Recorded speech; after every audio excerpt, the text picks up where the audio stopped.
नमस्कार. आमच्या यूट्यूब चॅनलवरती आपले स्वागत आहे. आज आपण प्राचीन भारतीय इतिहासामधील नवाश्मयुगीन संस्कृतीचे माहिती पाहणार आहे. अशीच अजून माहिती पाहण्यासाठी आमच्या यूट्यूब चॅनलला सबस्क्राईब करा व बेल आयकॉनला क्लिक करा, जेणेकरून चॅनेलवरील नवनवीन असेच माहिती तुम्हाला तात्काळ मिळू शकेल. नवाश्मयुगीन संस्कृतीची माहिती आपण पाहू. नवाश्मयुग हे मानवी प्रगतीचे दुसरी महत्त्वाची पायरी असून हजारो वर्षाच्या अनुभवामुळे मानवाची हत्यारे अधिक प्रभावी व आकर्षक होऊ लागली. आपल्या हत्यारासाठी भारतीय मानव काळ्या पत्थराचा वापर करू लागला. या कालखंडास नवाश्मयुग असे म्हटले जाते. या अश्मयुगाचा जागतिक स्तरावर सर्वसाधारणपणे इसवी सन पूर्व 8000 ते 1000 असा काल मानला जातो. भारतातील हा कालखंड इसवी सन पूर्व 7000 ते इसवी सन पूर्व 1000 असे मानले जाते. या काळातील मानवाला अन्न मिळवण्यासाठी भटकावे लागत. या काळात मानवाने शेतीतून धान्योत्पादन करण्याची कला आत्मसात केली. शेतीसाठी व मांसाहारासाठी प्राण्यांचा उपयोग करू मानवाने सुरुवात केली. धान्य संचयासाठी मातीची भांडी बनवली. कड्या कपारीतून व गुहेतून तो बाहेर येऊन मोकळ्या जागी निवास करू लागला. कालानुरूप हत्यारे बनविण्याचे तंत्र विकसित झाले. मानवाच्या प्रगतीमुळे व जीवनातील बदलामुळे नवाश्मयुगाला क्रांतियुग असे देखील म्हटले जाते. भारतात नवाश्मयुग दर्शवणारी अनेक स्थळे उत्खननात सापडली. कर्नाटकातील उरनूर, ब्रह्मगिरी, काश्मीरमधील बुरजहम, उत्तर प्रदेशातील चेचर, कुतुबपूर, हस्तिनापूर, बिहारमध्ये चिरंद, पंजाबमध्ये जालीपूर, आसाम व मेघालयमधील पिंथोर, लिंगटेन, सारतुरा, महाराष्ट्रात नेवासा या ठिकाणी, तर नाशिक, आंध्र प्रदेशमधील वरंगळ, बेल्लरी, मध्य प्रदेशमध्ये पन्ना, छत्रपूर परिसर आदी ठिकाणी नवाश्मयुगाचे अवशेष आढळून आलेले आहेत. यामधील पहिला मुद्दा आपण बघूया, हत्यारे. मानवाच्या हत्यारात कालाौघात अनेक बदल घडून आले. या काळातील हत्यारे गुळगुळीत केलेली व चमकदार असून ती धारदार केलेली असत. हत्यारासाठी टणक, घट्ट व चांगल्या प्रतीचा दगड निवडला जात. दांडीधारी कुऱ्हाडीचा उदय याच काळात झालेला आहे. हत्यारांना धार लावण्यासाठी तिसणीचा वापर सुरू केला. दगडाची पटाशे, कोयते, आऱ्या, कुदळ, तासणी, अस्कंद, भल्लमुक्क, शमुक, पाटा, वरवंटा, उरळ, मुसळ इत्यादी विविध उपयोगी वस्तू व हत्यारे या काळात तयार केली. जंगल तोडून जमीन शेतीसाठी योग्य बनवण्याचे त्यांनी आत्मसात करून घेतले. सुतार कामासाठी, धान्य कुटण्यासाठीही उपयुक्त असलेल्या वस्तू या काळात बनवल्या गेल्या. दुसरा मुद्दा, नवाश्मयुगातील संस्कृतीमधील दुसरा मुद्दा, शेतीचा शोध. शेतीचा शोध हा नवाश्मयुगातील महत्त्वाचा शोध मानला जातो. तो मानवी जीवन बदलणारा व स्थैर्य प्राप्त करून देणारा होता. निसर्गावर मानवाने मिळवलेला तो एक महत्त्वपूर्ण विजयच असून शेतीमुळेच धान्य संचय करण्यास मानव शिकला. यासाठी मृद भांडी हाताने तयार करून नंतरच्या काळात कुंभार चाकाच्या मदतीने मृद भांडी बनवू लागला. ही भांडी विविध आकारांची, राखी रंगाची असत. शेतीची लहान लहान तुकडे करून तो कसत. टोकदार दगडी फळाने किंवा टोकदार लाकडी दांड्यावर गोल दगडी कडी बसवून जमीन उकरण्याची पद्धत सुरू केली. शेती ही बहुधा पावसाच्या पाण्यावर अवलंबून होती. शेतीबरोबरच पशुपालन हा व्यवसायही सुरू झाला. कुत्रा व शिंडीयुक्त बैल, म्हैस, रेडे, मेंढ्या इत्यादी या काळातील पाळीव प्राणी होत. दुधासाठी, मांसासाठी व शेतीसाठी प्राण्यांचा उपयोग करत. गरजेपुरते धान्य मिळू लागल्यामुळे मानवाने भटकंतीचं जीवन बंद केले. जीवनाला स्थैर्य लाभल्यामुळे मानवाला अनेक क्षेत्रात प्रगती करता आली. नवाश्मयुग संस्कृतीमधील निवासस्थाने. प्रारंभी मानव हिंस्र प्राणी आणि थंडी वाऱ्यापासून संरक्षण करण्यासाठी गुहा किंवा शिलाखंडाचा आश्रय घेत.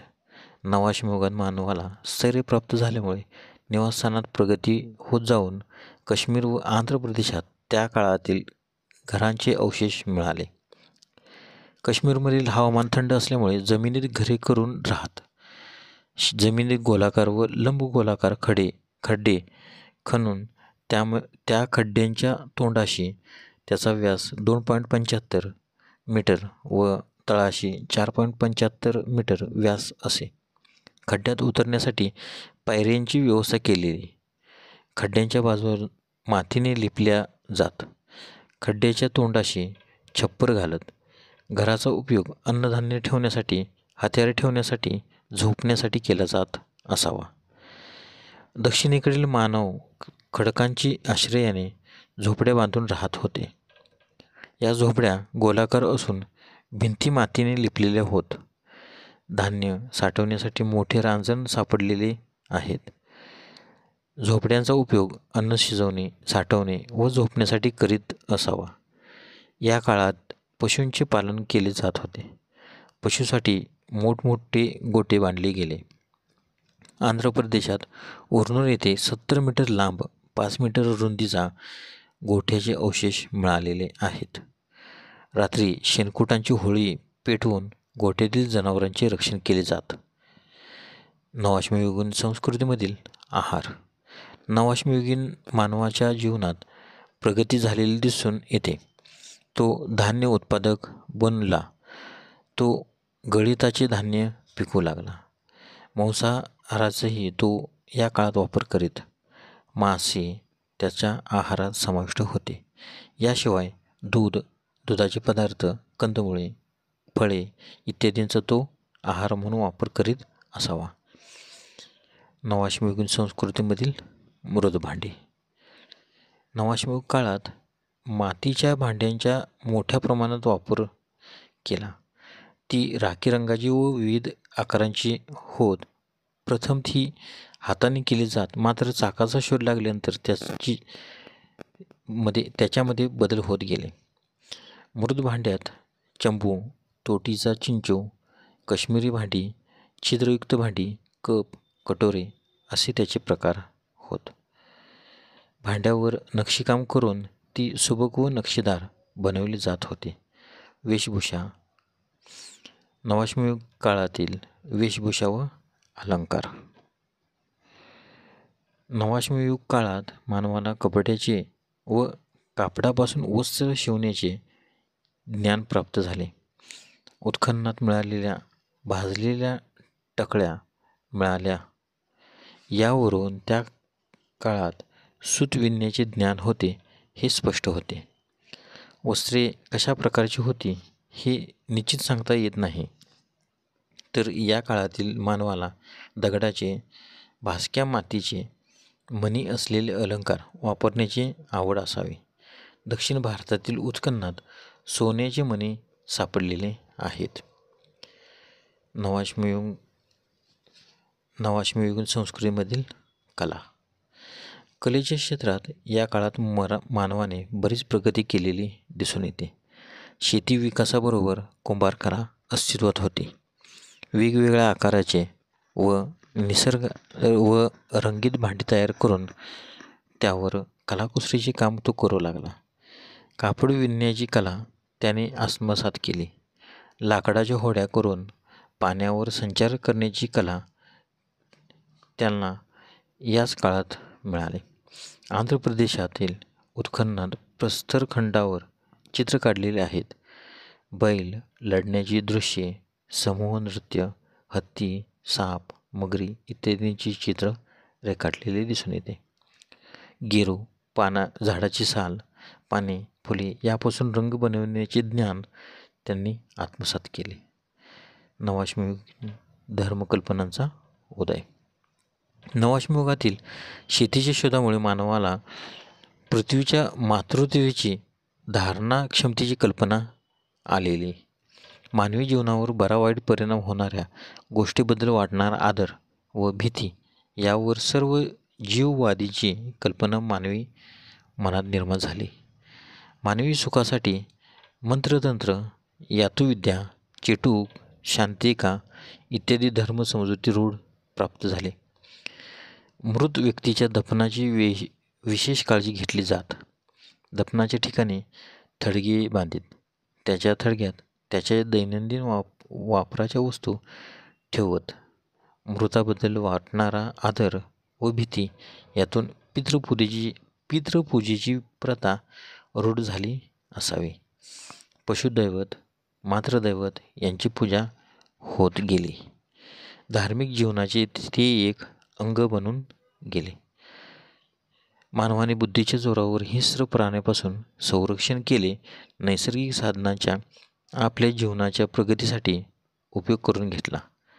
दगडाची तीक्ष्ण हत्यारे तयार करून खोलगट व गोल झोपडपट्टी वजा घरे बांधून तो राहावं लागला. अग्नीचा वापर अन्न शिजवण्यासाठी करत शेतात अन्नधान्य पिकवू लागला. चाकाच्या साहाय्याने मृत भांडी तयार करून त्याला करू लागला. त्याला या सर्वामुळे स्थैर्य प्राप्त झाले. मानवाच्या या प्रगतीमुळेच नवाश्मयुगाला प्राचीन भारतामध्ये महत्त्वाचे स्थान आहे. पुढच्या व्हिडिओमध्ये आपण ताम्रपाषाण युग याविषयी माहिती पाहणार आहोत. धन्यवाद. जर तुम्ही यूट्यूबला नवीन असाल किंवा यूट्यूबला व्हिडिओ पाहत असाल पहिल्यांदाच तर सबस्क्राईब करायला विसरू नका. व्हिडिओला लाईक करा, शेअर करा.